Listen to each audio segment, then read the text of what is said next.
Hi, this is Rob Carolina. I want to talk to you about making the most of your experience as a student competitor in the Cyber 912 Strategy Challenge. In this talk, I'm going to begin with a little bit of background about the competition.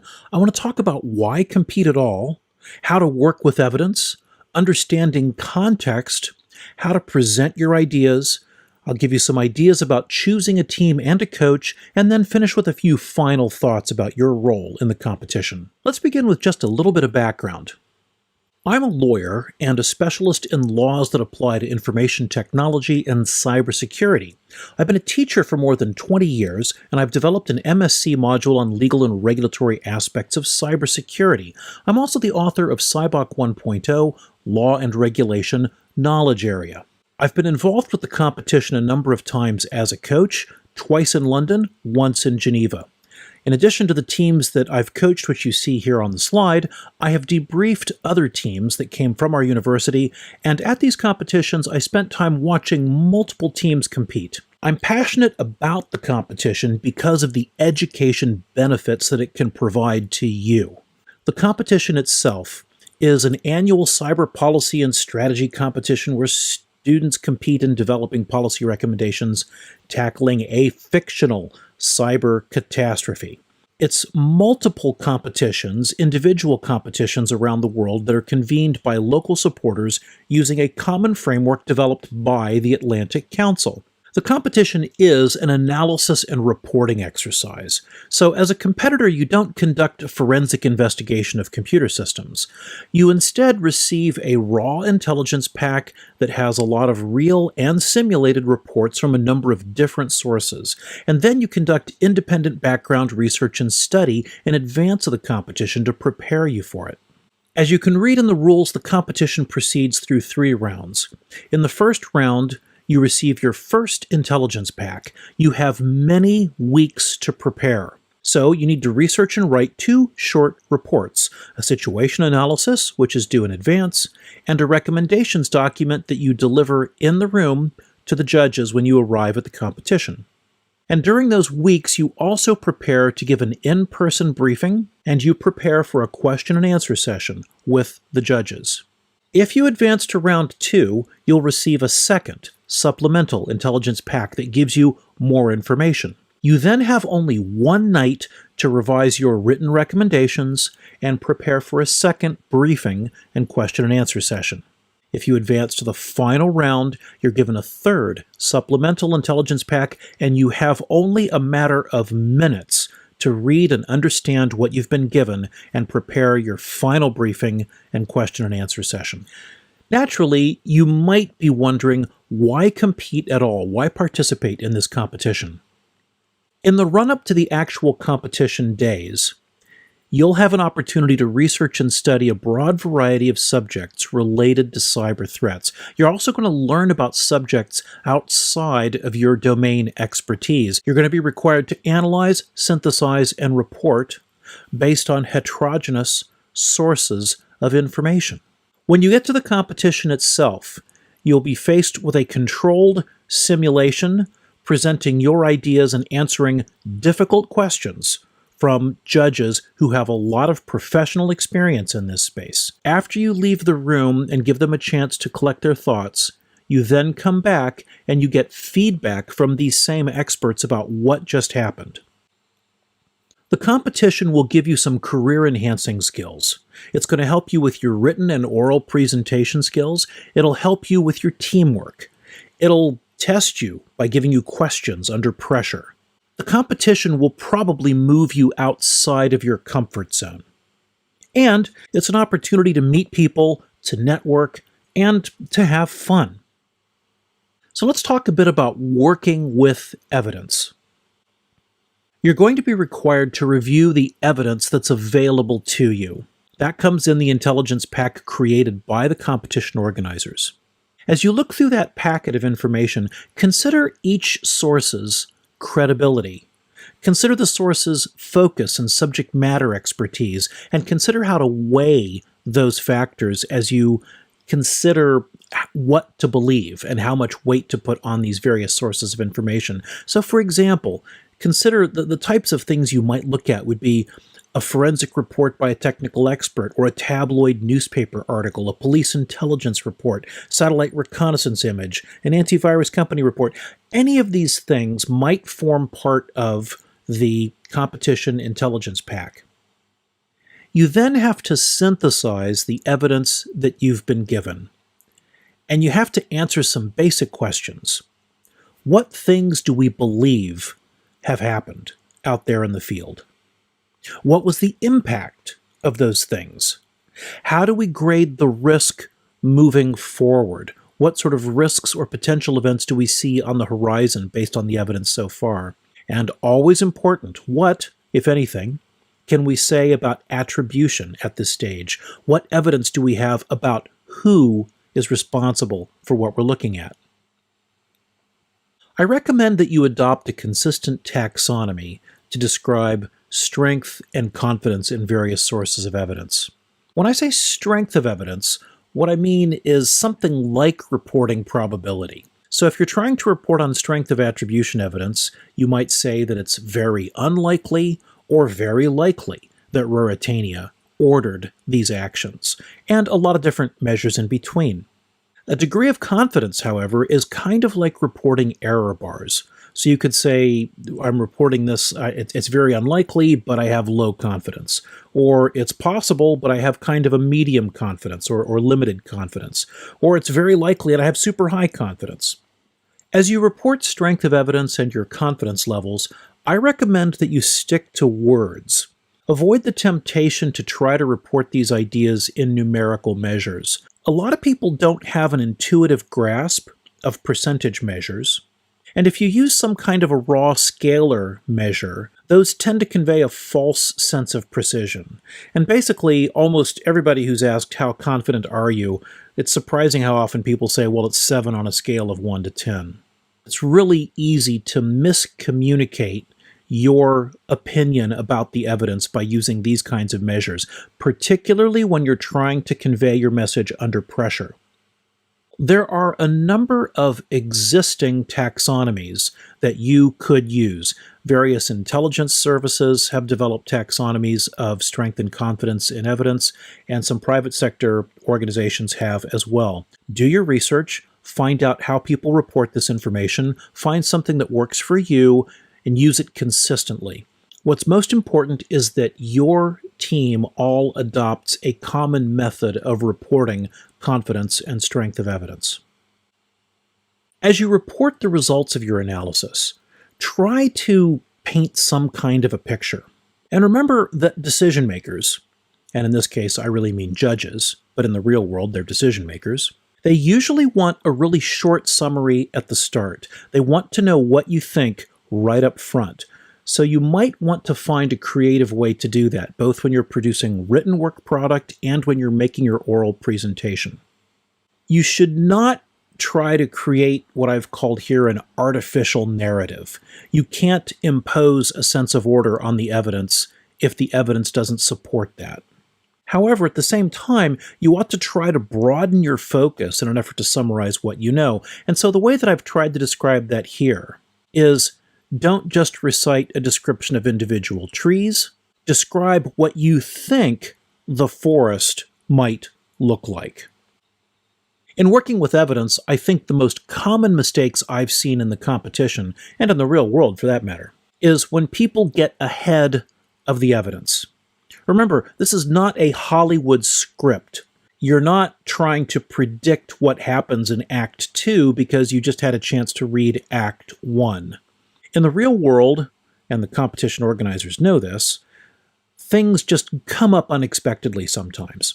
So you might get a strong hint in round 1 that something's going to happen, and then be completely surprised in round 2. So you never quite know what's going to happen next. Only go so far as the evidence carries you. Remember, you're allowed to draw reasonable inferences, but make sure you know the difference between direct evidence and an inference. A second common mistake, and this seems to happen a lot, people who fight the scenario. Just take the scenario as you find it. If you see an expert report in the intelligence pack and you have some experience with that particular type of vendor, and you say to yourself, I just can't believe that someone would write a report in these terms. Or you find a report from an intelligence agency that's given to you that reports about a particular thing that happens, and you say, I can't believe something like that would happen. Well, you have to take the reports on their own terms. So if you want to question the credibility of evidence, that's one thing, but don't fight the scenario. The scenario planners have spent a lot of time putting work into the scenario. A third common mistake, failure to prioritize. Remember that part of your analysis and part of your opinion involves segregating what's most important from what's least important. So make sure to escalate what you feel is most important and decide what it is that makes it most important. Is it because this is something that it presents the greatest risk or the highest impact with a low risk? Whatever it happens to be, establish a priority scheme, and remember you have a limited amount of time in front of the decision maker, in front of the judge, and make sure to get the most important things that you think are important up front. So let's talk a little bit about the context that you need to absorb in order to really get the most out of this competition. Obviously, technology is an important part of the competition, so you're going to need to work to make sure you understand the nature of any technical expert report that you find in the intelligence pack, as well as potential real-world impact of the threats described. Now, be assured, you don't need to be a student of computer science or network engineering or cryptography in order to compete successfully. But you might want to talk to a few of these folks, or you might to invite someone from that world onto your team. You're not going to get very far in the competition unless you have some kind of an intuitive sense of how law and public policy applies in this field. So you're going to need a working knowledge of public international law, and I think it will be helpful for you to have a working knowledge of at least basic laws concerning computer crime. Now, I've shown pictures here of a couple of easy sources for you to look at. The Cybersecurity Body of Knowledge, the section on law and regulation, is a free resource that anybody can download at no charge, and it's a good sort of on-ramp to the subject, especially if you've never studied law before. Now, once you've read that, you could jump then to the Talon Manual 2.0, which is a fantastic resource. Now remember, the Talon Manual 2.0 is widely used in the field of cyber operations. It is not a statement of law as such. It is, however, a consensus view of a very large group of international experts on how they believe international law will apply to cyber operations. So even though I don't think there are any individual governments that adopt the manual as a statement of policy, they all look at it very closely, and you should become very familiar with the Talon Manual, especially their discussion, which is very helpful, on rules concerning attribution and response levels depending on the nature of actions taken by cyber operators. Once again, you don't need to be a student of law or international relations or political science, but you might want to talk to a few or invite one of them onto your team.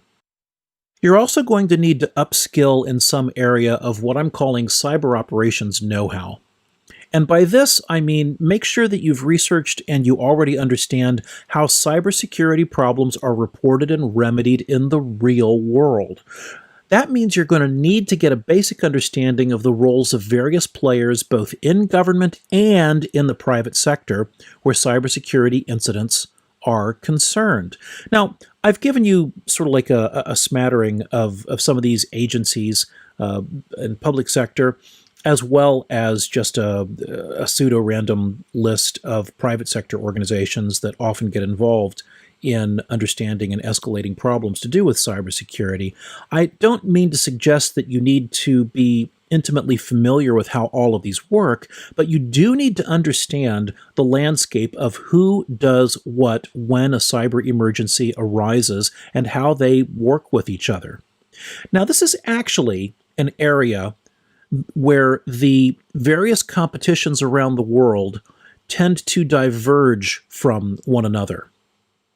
And that's because although the Atlantic Council framework is consistently the same between the competitions, the actual briefing requirement is a bit different.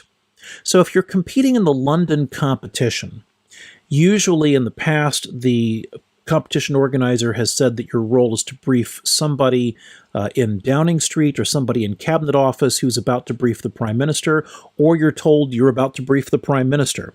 So in that context, you would need to be very familiar with UK government agencies and mechanisms of international cooperation that are unique to the UK. Whereas if you were to compete in Washington, D.C. or someplace else in the U.S., you would probably be focusing a lot more of your time on the various roles played by the National Security Agency, the FBI, Department of Homeland Security, and the wide variety of agencies in the U.S. that deal with cybersecurity problems, as well as some of the international organizations like NATO or Five Eyes. If you were competing in Geneva, on the other hand, the brief is, when I was there, was to brief a multinational panel about possible methods of collaboration and multilateral response, which means that at that point you're focusing much more heavily on international organizations and how they might cooperate. So depending on which competition you're in will depend on how you focus your efforts in trying to understand relevant know-how. To get the most out of this competition, you really need to get an intuitive sense of the social and political context of a cyber incident. So make sure to factor in the real-world, let's say non-cyber aspects of the problem and address those as needed. You don't need to be a politician, but you need to consider the pressures that political leaders are going to face, and consider the broadest possible variety of responses from the state as well as from the private sector. I mean, to give you a simple example of this, if a cyber incident has disrupted the supply chain for food distribution, and you're told there's a significant risk that people in the country will start going hungry in 36 hours, you have much bigger problems to worry about than an 18-month remedial process to worry about changing an operating system. You really need to focus your efforts on the immediate social and political context and look for a variety of responses that might be cyber or non-cyber in orientation. Similarly, you need to learn to be realistic about timescales and priority. The strongest responses that I've seen in the competition are from teams that will provide short, medium, and long-term responses. And even if they don't play to all three of those time frames, they at least clearly demonstrate an understanding of how long it takes to do something. So if, for example, one of your suggestions is, we want to build a whole series of economic incentives to have better training in secondary schools, and you think you're going to get that in the course of 3 weeks, that's, I would suggest to you, not a realistic public policy agenda. There are some things that can be done very quickly, and there are some things that take a lot more time to develop. So at some point, you're going to have to present your ideas. You have to present them in writing, and you have to present them in person. First of all, make sure you know the difference between these three things. Analysis is your first job in this competition, to analyze and try to understand what is going on. Your second job is to make recommendations. Remember, your role in the competition, and a role that many people in this field play in the real world, is to advise decision makers. So your second job is to make recommendations. Usually that's a variety of recommendations. You might choose 2, 3, 4, whatever it happens to be. Try to give somebody a menu of options. But then this third thing is very different, and that is advocating, or dare I say, attempting to engineer a specific outcome. There's a very delicate line to walk when presenting a work product like this between providing your opinion and providing options, as opposed to attempting to steer or force or arm twist a decision maker to a specific outcome. And history suggests, and I've seen it happen in the competition as well, that nothing makes a decision maker angry more quickly than thinking that an expert who's meant to be advising them is in fact trying to make them operate by remote control to a specific outcome. So be very cautious that you are honest with your analysis, that you give sort of an honest spread of recommendations and try to make it realistic so that the decision maker can choose amongst and between those various recommendations without feeling like they've been steered to an inevitable result. Never underestimate the ability of a decision maker to make a decision that you're not expecting. In presenting your ideas, context is king. Try to summarize your findings up front. The judges in the competition, very much like real decision makers in the real world, will have very little chance to understand or absorb what you're thinking or what you're about to recommend before you start talking. Traditionally, the competition only gives the judges a couple of minutes to read your report before you start speaking. Now that means you're dealing with a panel of people who are still struggling to understand what's going on. Make their job easy by giving them just a summary of what you think is going on, or give them context for what you're about to propose. I also recommend that you explain to the judges how you plan to divide your presentation time among your team members, especially if you deviate from a more or less even split. It seems to be relatively common that in a team of, if you have 10 minutes and 4 people, most teams seem to divide their time up between 2.5 minutes per person. Remember, you have to come in on time. I have, however, seen a couple of circumstances where a team deviates from this, and they explain to the panel that, this person's going to go long, or they're going to spend more time. These other people will spend a shorter time. But they then went on to explain that that's because the domain expertise tends to suggest that we split our time up this way, and our domain experts who are coming later will probably spend most of their time answering your questions during the Q&A. Whatever the explanation is, just set the expectations of the judges if you're going to do anything other than more or less an even split, because otherwise you'll see them fidgeting and getting a little bit nervous as to, why haven't we heard from team member number 3 or team member number 4? When it comes time to do questions and answers, a couple of things that sound kind of basic, but people still get it wrong. First of all, answer the question. Seriously, having judged a number of competitions like this in other settings, there's nothing more annoying than asking a question and not getting an answer to the question. So even if it's uncomfortable, or even if the answer is, I don't know, or we're not sure, or the evidence is unclear, make sure that you at least answer the question and then go on and fill in the blanks as to how you came to that answer. So if you believe that evidence is weak, don't be afraid to say so. Don't let the judge draw you into a statement you can't support. Remember, the judges, amongst other things in this competition, they're trying to figure out how to assess your knowledge of the package, and they also want to assess how confident you are in your own assessment. So it's very common to see judges that will try to draw you into making a stronger statement or a weaker statement than you started with, because they're trying to test the boundaries of how far they can go. And if you're a people pleaser, if you just decide that, well, I'm going to make something because it's clear that this person wants me to say something, that's a really quick way to lose points and to wipe out in the competition. And I've seen it happen more than once with a number of different teams. Speak as a team.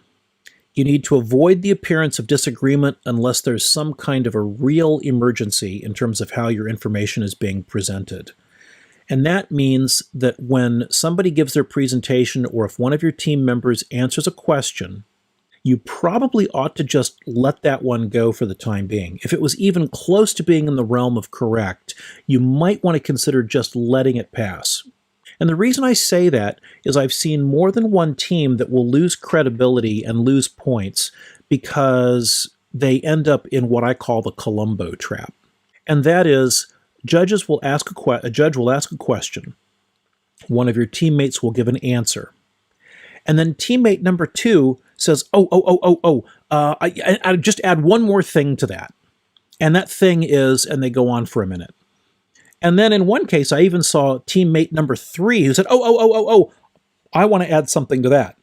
I've got one more thing to add. Well, I think what happens, and there's a terrible temptation for this, is that in the heat of competition, people hear an answer and they think, hey, I'm an expert on this too. I know even more than that. So let me just add one more fact or one more bit of analysis or try to clarify something that I think that person didn't say particularly well. And at that point, the only thing you're doing is competing against your own teammates. You're not really correcting an important point in the record.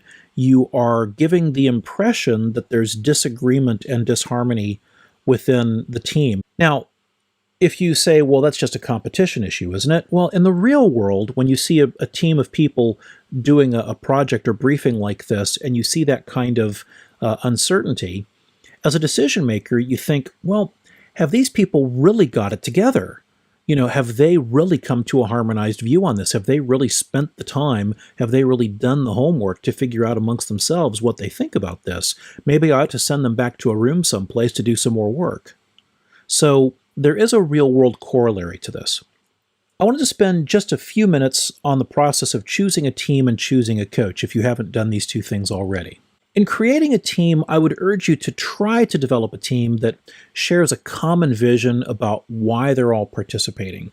Try to find a team that shares a common understanding of how much advanced preparation is involved. Different people come to the competition with different expectations.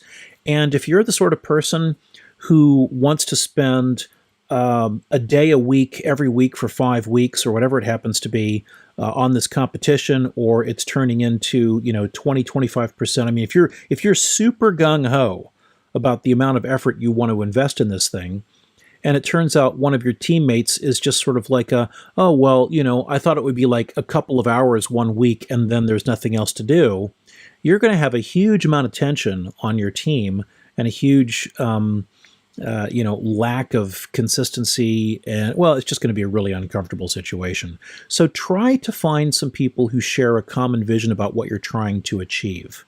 Try to bring in a variety of relevant domain experts. Try to spread your net widely and get people involved who have different points of view, different educational backgrounds, maybe even from different departments at your university. Equally important, try to find people who are likely to work well together. This competition begins with some pressure, and then it creates more pressure, and then even more pressure. So if you are already on the outs with each other, if you're already having difficulty working well together, the competition is just going to cause a breakdown. If you have a choice when recruiting a coach, I would urge you to find someone, first of all, who is enthusiastic about the competition. Find someone who shares your vision, your passion for why the competition is a valuable exercise. Try to find a coach who's going to help you identify gaps in your knowledge, who's going to be able to point you to some learning resources. Find someone who can assist you or who can suggest people who can assist you when it comes time to practice your presentation and when it comes time to practice your questions and answers. And I would urge you to find someone who is able to attend the competition with you. Historically, the way the competition has been structured is that the team's coach is allowed to sit in the room while the team is doing their presentation and answering questions from judges. Now, the coach needs to sit out of the sight of the team members, obviously, but they're in the room and they can watch the back and forth. You then are asked to leave the room for a while, and that's because the judges will spend some time conferring and marking up their score sheets. You're then invited back into the room, and your coach once again is allowed to sit down with you. And when you go back into the room, that's when you get the feedback from the judges. And by the way, here's a pro tip. Don't fight with the judges when they give you feedback. They've already filled out their score sheets. There's nothing to be gained. Just listen to them. Just take the notes, write them down, smile and nod, even if you disagree with what's going on. Now, this is where the coach becomes really helpful. Once you leave the room again, sit down with your coach, because that's the only person in the room who wasn't busy giving a presentation, asking questions, answering questions, and filling out score sheets. That's the person who can sit and give you that third-party view about what just happened, because that session will happen. You'll be under huge pressure, and it's going to be incredibly difficult to remember the moment by moment of what went on. When you go to find a coach, be prepared to explain to that person why you want to participate. Explain what you hope to accomplish. Explain why you believe it's a valuable complement to your studies, because being a coach for this competition can be significantly disruptive, depending on the nature of the coaching relationship that you want to form. Now, don't get me wrong, different teams have been very successful by having a very light touch relationship with a coach. They've been very self-motivated and didn't want that much intervention. If that works for you and your team, fantastic. However, if you are trying to use the competition to work into and learn a lot about an area about which you know very little, then I think that a coach can really help you with that process. So now some final thoughts for you, some just last things to think about. Competition top tips. Top tip number 1 sounds obvious: be a good team. Now, I don't just mean perform at the top of the league table. I mean function well. Try to bring multiple disciplines to your team. Collaborate with one another. Cooperate with one another. Find a way to work together very, very effectively. That's what I mean by be a good team. Second, pick a good coach. Now, in this case, I mean the right coach for your team. Not every coach works the same way. Not every team needs the same coach. So find someone that will provide best value and best guidance for your team. Tip number 3, read the rules. For heaven's sake, read the competition rules, then read them again. And by the way, after you've read them a second time, read them a third time. Make sure you understand what you're being asked to do. Make sure to deliver what you've been asked to deliver, and make sure that you deliver it on time. That is critical. Tip number 4, spend some time reviewing past briefing papers. Historically, the Atlantic Council has uploaded submissions from different teams in different competitions, and they're worth giving a quick look at. Not because you want to copy them. I mean, one of the things that's most interesting when you look at those past papers is to see how very different they all are. Even the ones that have won awards as sort of, best briefing paper or whatever the award happens to be for the competition. It's really fascinating to see how very different and how very creative they can be. So when it comes time to write your own reports, consider your own creative method of presenting your analysis and your recommendations. Tip number 5, don't get ahead of the evidence. Decide what you believe you know, and then, and only then, discuss your range of responses. I think one of the things that I see teams do is they get ahead of themselves. They jump to responses. What should we do about this? And that's a real disaster, because if you start by discussing your responses, suddenly your disagreements about what the evidence says starts to come out late in the process, and then you're rushing around trying to correct your understanding. And sometimes an intelligence pack, both in this competition and I'm told in the real world, sometimes the most important thing you learn might be buried somewhere. It might be a very subtle point that's only hinted at someplace, and you have to kind of tease it out. So, of the teams that I've coached, I used to drive them crazy, because when they would read the intelligence pack, I would say, okay, I would read it too, but I would say, okay, tell me what you think is going on. And they would start telling a story. And as soon as somebody said, well, this has happened, I would say, what's your evidence for that? Why do you believe that has happened? Why do you believe thing A happened? Why do you believe thing B happened? Why do you believe thing C happened? Is there any other explanation for what happened? And it used to drive them just a little bit nuts, but what it did do is it started to bed in that skill set of what we do as a group is that exercise with each other. Let's challenge each other on what we think we know, so that by the time it comes to, but when it's time to discuss responses and when it's time to brief judges or to brief decision makers, they really had a very harmonized view of what the evidence sort of like fair inferences that could be drawn from the evidence presented to them. Finally, this sounds simple, but show up on time. If we're able to do a competition in person, then I recommend that you get to a hotel or something similar near the competition site the afternoon or evening before the competition. Don't try to rush in on the same morning on a commuter train. It can be really difficult. Remember, if you are there late, your panel will go ahead without you, and you don't really want that to happen. You want to be relaxed. So get there, make sure you're there on time, and frankly, relax. If you've done your job well, most of the effort goes in before you ever show up to the competition. The competition, I believe, produces a number of benefits to students. That's why I'm such a huge supporter. It gives you an opportunity to study, to research, to learn, to practice various aspects of theory and skills and procedure, know-how and decision-making in all kinds of domains like international law, international security, vulnerability disclosure, forensics, and cyber risk management. If you're a computer science student, you're going to learn something in this competition that isn't normally taught in computer science faculty. If you're a law student, you're going to learn something in this competition that doesn't normally come up at law school. Embrace that opportunity as an adjunct to your education.